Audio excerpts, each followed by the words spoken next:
महाराजा प्रद्युत किशोर माणिक्य देव वर्मा ने अपने Facebook page पे फिर से लिखा है, 5 फरवरी को अपने तिपरा लीडर्स को भविष्य के सही सफर की ओर चलने के लिए मैं राय मांगता हूँ, पर मैं कभी भी थानसा ग्रेटर तिपराहा के सिद्धांतों पे समझौता नहीं करूँगा।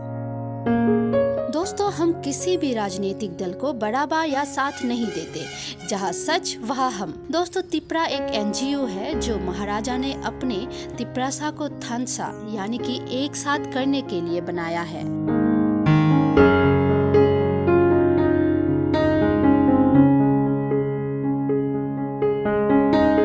आप ये भी मान सकते हैं कि महाराजा बिखरे हुए रिश्तों को संजोने की कोशिश कर रहे हैं।